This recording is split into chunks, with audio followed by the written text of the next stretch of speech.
Started from a DM, now she wanna see him. If you wanna link, baby, gotta be the weekend. Just follow me. All right, so I am back. Welcome back to the kingdom once again. I do appreciate all of my subscribers, new and old. So I'm back today, the very next day after my 3 video drop yesterday, with another story from my life. This one is crazy for me, to be honest. All right, so if you don't know, I used to be in the Illinois Army National Guard, and never been in combat, never been deployed, none of that. So believe me, you won't have any of those type of stories coming from me. However, I do have some pretty wild stories from when I was in my training phase. So this one is going to be about the time we almost had a race war in basic training. So if you don't know, basic training used to be called basic combat training, used to be called boot camp, whatever you want to call it. It is your literal basics of what you're going to do in any service. Firing a weapon, getting in shape, all of that. That is all of that. So what happened was, we had a racist, at least 2 racist white guys in the unit. Minimum 2. And the reason I'm not going to say everybody else was because how everything kind of happened. People kind of ended up splitting. But we had at least 2 racist white guys in the unit. So for a while, we knew they weren't the friendly types.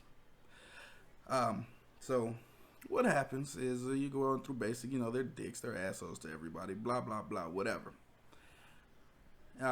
We get our rifles, and we start going to the range. Now, first, they have us zero the weapon, which is what happens when you zero a weapon is you literally take it to the 0 point, and then you figure out what your sight picture is, moving the rear, front sights, until you can hit 3 close together targets on a tight shot group on a target. So we do that. We go to the range one day for them. It was like a test call, but if you would have scored high enough, they would have let you consider that a qualification. You wouldn't have had to shoot the following day. So we go, and we in there, and I shoot pretty good, but I don't shoot well enough to not have to shoot the next day. I was 25 out of 30 targets. And I took my time, breath, whatever. Got my sight picture, take my shot. And most of the people who did not call that day, we were close. There were not a lot of bad shooters in our unit. I think everybody shot between 21 and 28. You had to hit at least 27 to qual that day and not have to shoot the following day. And there was about 4 people who did. One guy actually dropped all 30 of them because he was a show-off. So at night, we locked the rifles up in the middle of the barracks. Like, they are locked. Drill sergeants have the key. Nobody can get to it. This is in case somebody were to steal a round from the range. They couldn't bring it back into the barracks and commit suicide. This has happened, and that is why they implement this. They also do this thing called a shakedown at the range to make sure you're not trying to sneak off with any weapons, no rounds or anything like that. But people can find a way. They drop them up in their boot, whatever. Like, people can find a way. So they make sure the rifles are locked at night. But the sights are still available. Like, you can still reach them because it's not like a door that closed over them. It's a open case with a bar that locks in place so the weapon can't be removed. But you can still physically touch the weapons. So what happens is, that night, the 2 racist white guys, the ones we knew for a fact happened to be on guard duty. And they changed the sight picture on all the rifles belonging to the African American soldiers and Latino soldiers in the unit. They did not touch the Asian soldiers or the we had like a Hindu guy, whatever. But it was just Latino African American. Those are the rifles they messed with. We didn't know this at the time though. We go to the range, and this is our fault.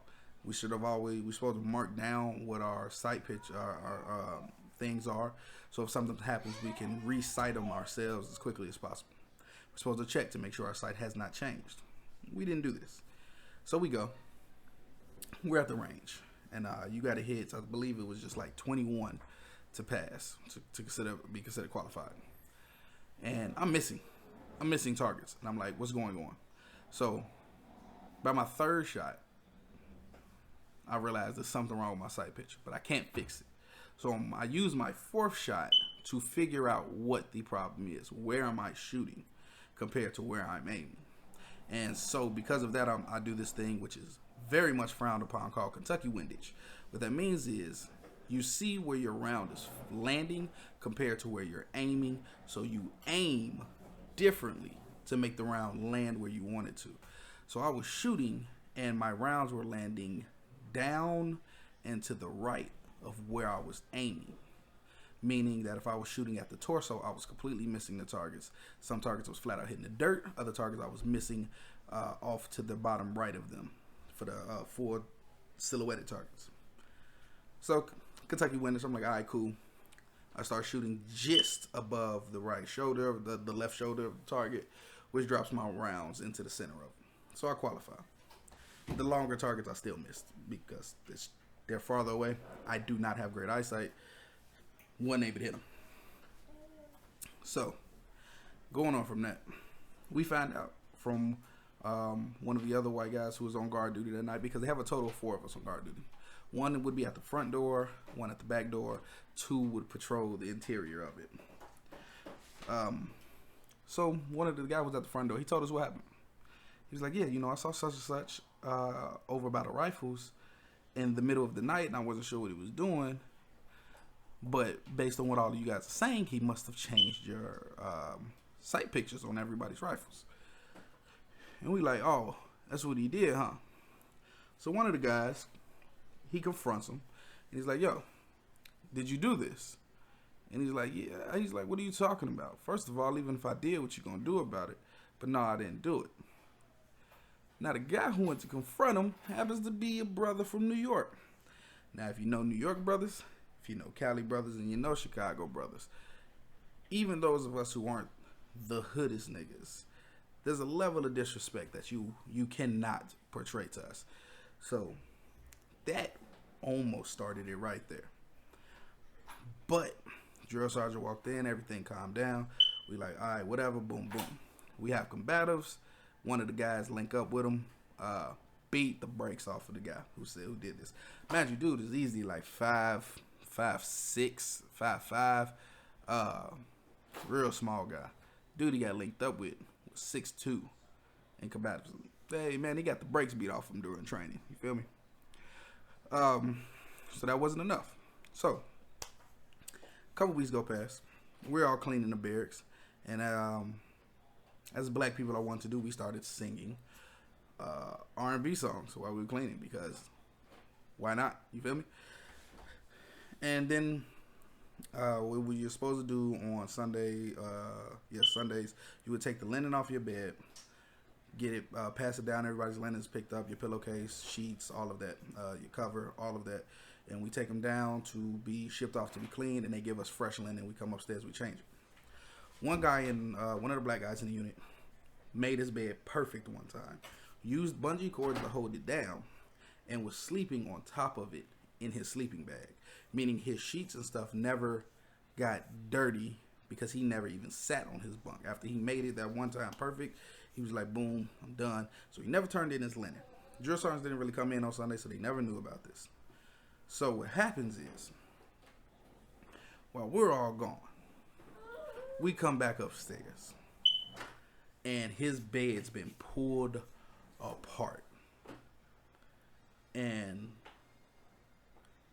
one of the black guys who was up there, but was on guard duty, so he couldn't leave the desk, saw what happens.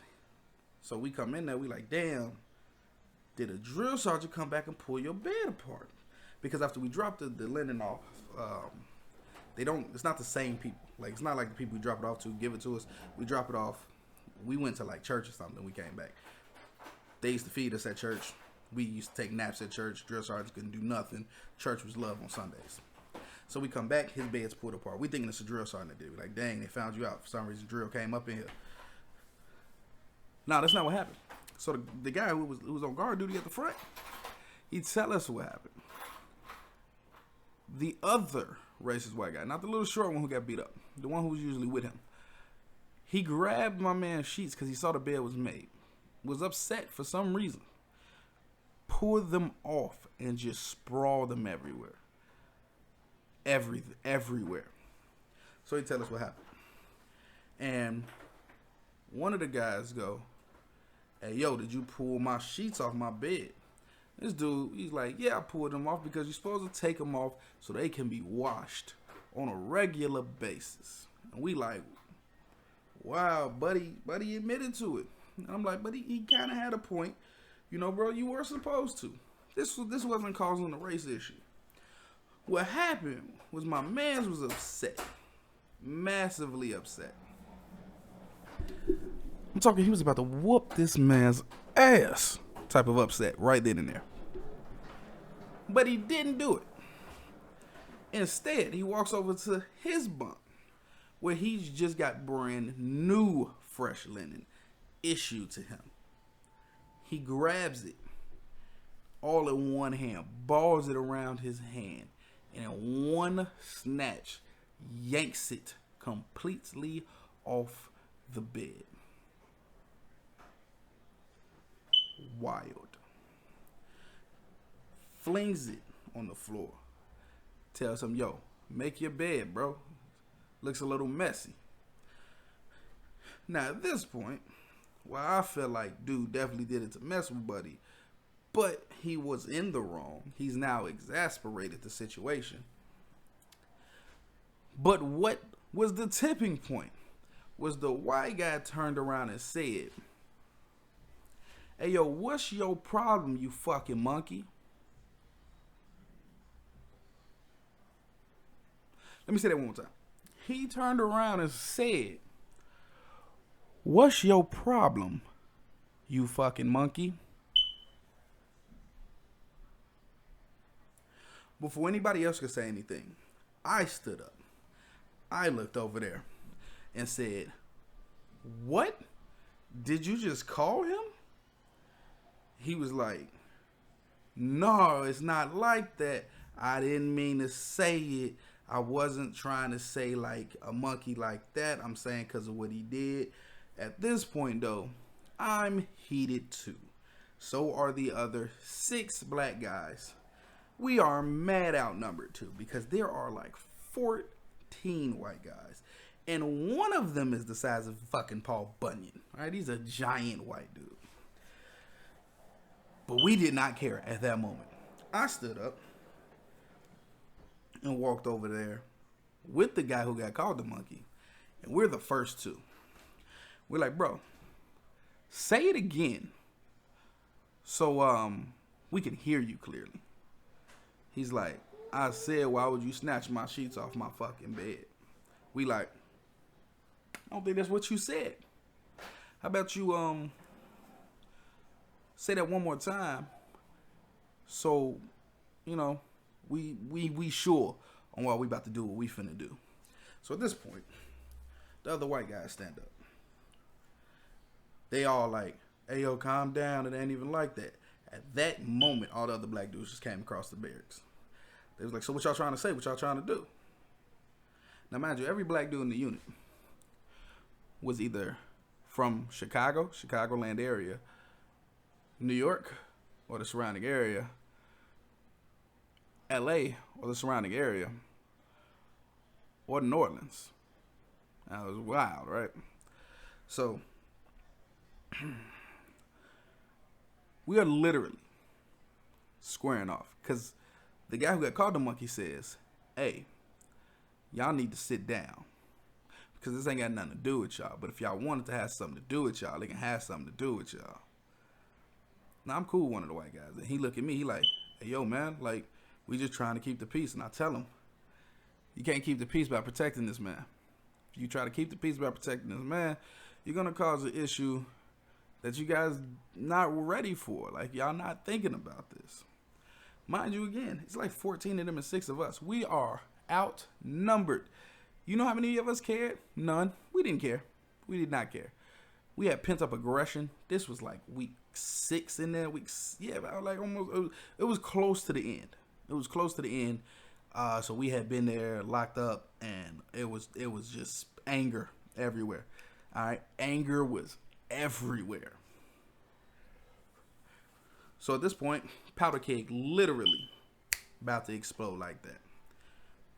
One of the guys reaches out, quick past me, grabs the dude who said the monkey comment. And as he's pulling him back, the guy at the front yells, "At ease." At ease is what is yelled out when an NCO walks into a area. And every time somebody of a higher rank walks in, you would call at ease again. Or you'll call attention for officers. So he calls at ease. We all snap to parade rest. That's what you go to with at ease. It's a drill sergeant. Drill sergeant see us standing, split like the ocean, black and white. In not the middle of the barracks. We weren't allowed to touch that area because it was this painted area. It was like off limits. But we're sitting there. We're like, okay, we all there. Drill sergeant look at us. He goes, "Hey, what's going on?" And we like, "Nothing, drill sergeant." He like, "Hey, I swear if y'all do this, I'm gonna fuck all of y'all up." Drill sergeant is black. Drill sergeant knew what was finna happen. The Latino kids, Latino guys, they were like, they weren't finna have part of it. Like everybody, like if you weren't white or black, you weren't lined up. Everybody else looked like they might have been watching, preparing to make bets. I don't know. We was a gambling unit. And it blows over for the most part. But we still got our eyes on them. They still watching us or whatever for the rest of the time. But I'm telling this story to let y'all know. The United States has the best army, military force in the world. And I have a lot of stories about my time in the service. I want you guys to understand. If you knew some of the people protecting you and how they behave, like when civilians can't see them, you wouldn't be as confident. You wouldn't feel as safe in the U.S. Now, don't get me wrong. When it comes to waging war, the U.S. military gets it done. But it is full of psychopaths and idiots. And me, I was a little bit of both. I still am. So, that is one of my many stories in the Army about the time we almost had a race war. And I actually got a couple more from basic because we had some strange events happen in basic. Real crazy. But that's all I got to say on this one. So remember to like, subscribe, share the video, share the page. Help me build my kingdom. So I'm out, and welcome back to the kingdom.